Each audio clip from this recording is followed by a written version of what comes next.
Dis nou tyd vir daai baie belangrike gesprek met Africa Check. Ons gesels vanoggend met Keegan Leech van die organisasie. Nou, die DA en die ANC het natuurlik onlangs ook hulle manifeste bekend gestel. En ons gaan nou met Keegan gesels om te kyk na van die feite wat in hierdie manifeste vervat word. Wat presies staan in daai manifeste en wat is van die kwelpunte wat hulle uitgelig het. So ons gaan nou 'n bietjie Engels praat met Keegan, hoor. Keegan, good morning. Thank you so much for joining us. Thank you very much for having me. I would like to start, before we get to the manifestos, I'd like to start with deepfake. Because before election season started, we heard people warning us that we will be seeing deepfake AI being used in this year's elections, and we should be cautious of those deepfake videos. So far, have we seen any? We have seen some, although they're not very sophisticated. They are closer to what we call cheap fakes, which are less sophisticated and easier to produce. My favorite was one that was a video supposedly of the rapper Eminem telling people to vote for a particular South African party. And it was probably produced by someone, you know, on a smartphone or something with software that makes it relatively cheap and easy to imitate a famous person's voice or face. And it was relatively easy to spot because it didn't have the sophistication of something that, you know, a proper deep fake might produce. The sad part is just you as an expert can maybe see that it's fake, but will the general public see that? You're right. It can be difficult to spot these things, especially if you're just scrolling through your social media and, you know, you glance at it and you don't take the time to check it out.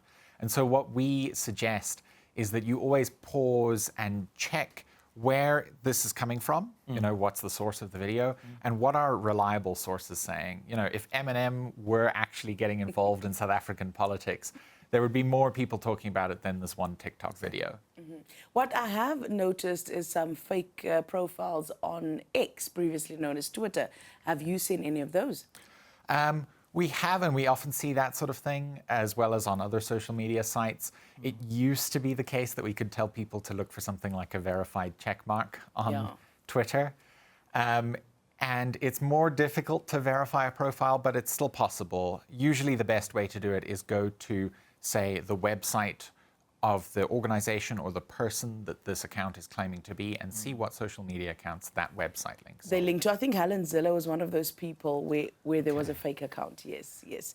So that's very, very important. I want to get to the manifestos. We're going to unpack the DA and the ANCs this morning. First, talk to me about the methodology that you use to check these facts in the manifestos. So most of the time, what we're doing is going to experts. We can't be experts in everything ourselves. And obviously no one can. So we're seeking out the people who really know what they're talking about and asking them, have the parties, you know, addressed this topic in the appropriate way? Have they used the right resources or the right research? Are they, in some cases, even using the right terminology?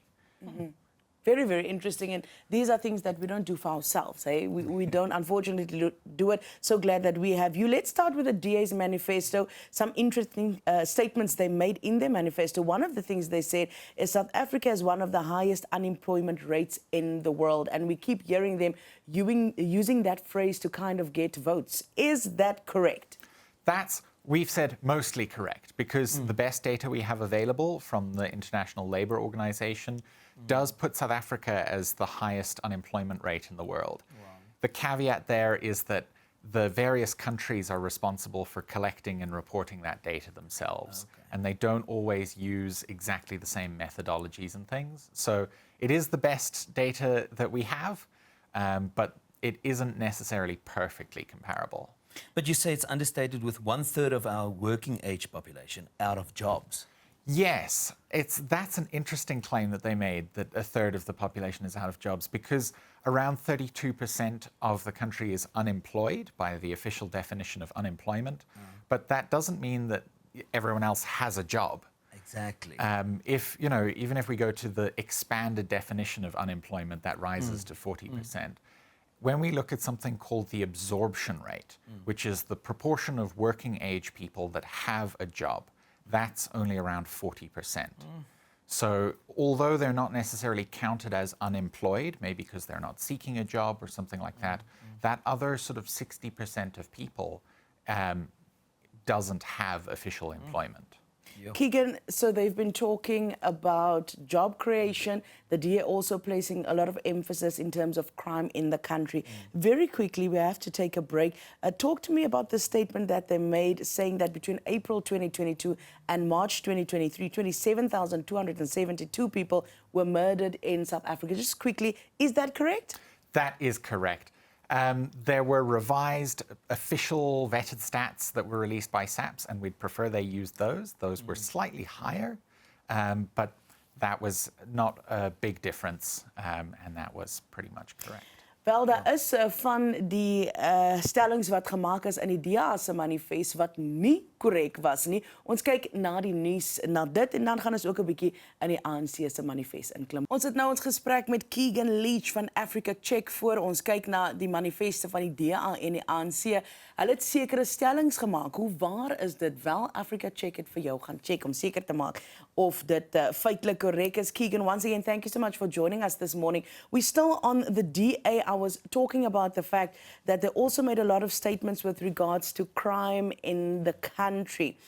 You said previous statement they made about the amount of people that were murdered in South Africa was mostly correct. What about this statement? They say we had the highest annual murder rate on record in our country's history. Well, that's not correct. The DA, the murder rate has been rising since about the mid-2010s. So it is higher than it was about a decade ago, but the murder rate is about not just how many murders are committed, but how many people there are as well. And our murder rate at the moment is about 45 per 100,000 people. It used to be much higher. Before it started rising, since mid-2010s, it was on a long decline since the early 90s. And it was higher then than it is today. And it's estimated that in the 80s, although it becomes difficult to estimate because murders were tracked slightly differently, but experts have told us that it is estimated to have been in the 70s, 80s, or even 90s, so possibly double or more than what it is today. Let's quickly look at education as well. According to the DA, 81% of grade 4 learners cannot read for meaning. That's true. That is something that's been established by an international benchmark study known as PEARLS. And it's tests... true and sad. It is. And reading for meaning is slightly different than just being able to read or write your name or something. It means, can you read a paragraph of text and then retrieve information from that?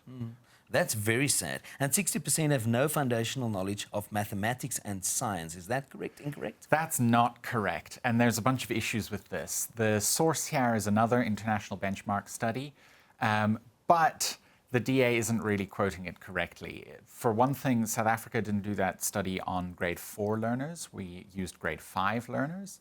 And we didn't, the study doesn't combine maths and science, it separates them.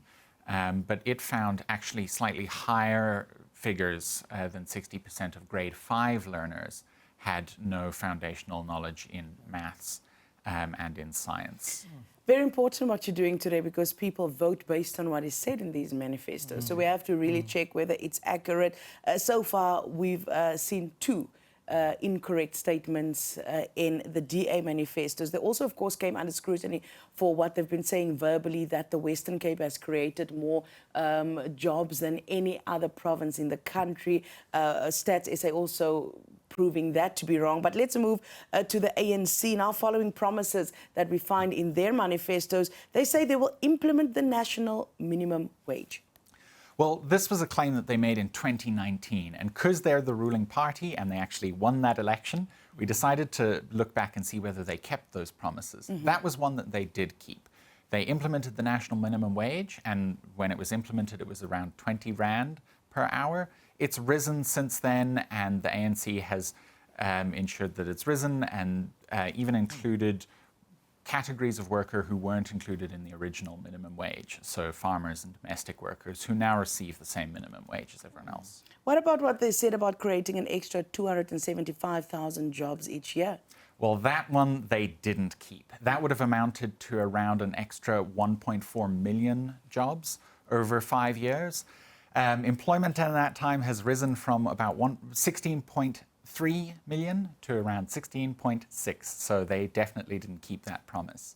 The caveat being, of course, no one could predict the COVID pandemic, and that lost about 2.2 million jobs very quickly. We've just recovered what I from find that. here from you, Keegan, is that you hear all these amounts and you see all these promises on paper, but we as a public, we don't always know what's happening. You hear this and it sounds good. Jy moet it sounds opgesweep, good. ja. Natuurlijk, jy weet, hierdie klink fantasties, Ja. nee?